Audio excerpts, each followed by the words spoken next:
എരവത്തൂരുള്ള ഒരു അപ്പൂപ്പൻ്റെ പഴയ ഒരു ചായക്കട കണ്ടല്ലോ. തൻ്റെ 14-ാം വയസ്സിൽ തുടങ്ങിയ ഈ ഹോട്ടൽ പഴമയുടെ പ്രൗഢിയിൽ ഇപ്പോഴും ഒരു കുറവുമില്ലാതെ നടത്തി വരികയാണ് ശങ്കരൻ നായർ എന്ന ഈ സുന്ദരനായ അപ്പൂപ്പൻ. ചില്ലുംകൂട്ടിലിരിക്കുന്ന ഈ വടയും പുട്ടും ഇഡലിയും പൂരിയും കാണുമ്പോൾ തന്നെ എന്തോ ഒരു പ്രത്യേക രസമാണ്. അത് അവിടെ ഇരുന്ന് കഴിക്കാനാണെങ്കിലോ അതിലേറെ സുഖം. ഞാനന്ന് കഴിച്ചത് ഇഡലിയും സാമ്പാറും ചമ്മന്തിയുമായിരുന്നു.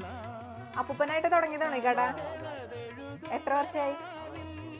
63 വർഷമായി. ഇവിടെ എന്തൊക്കെയുള്ള കഴിക്കുക?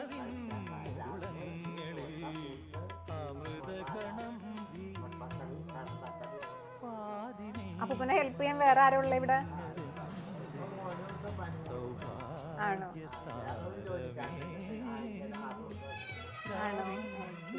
ഞായറാഴ്ച ദിവസങ്ങൾ ഒഴിച്ച് ബാക്കി എല്ലാ ദിവസങ്ങളിലും 50 രൂപയ്ക്ക് നല്ല നാടൻ ഊണും ഇവിടുന്ന് കിട്ടും. ഹോട്ടൽ അപർണയാണ്. ലൊക്കേഷൻ വരുന്നത് എരവത്തൂർ LP സ്കൂളിന് തൊട്ട് സമീപത്തായിട്ടാണ്. Until the next video, it's me, Anju Vishnu, signing off.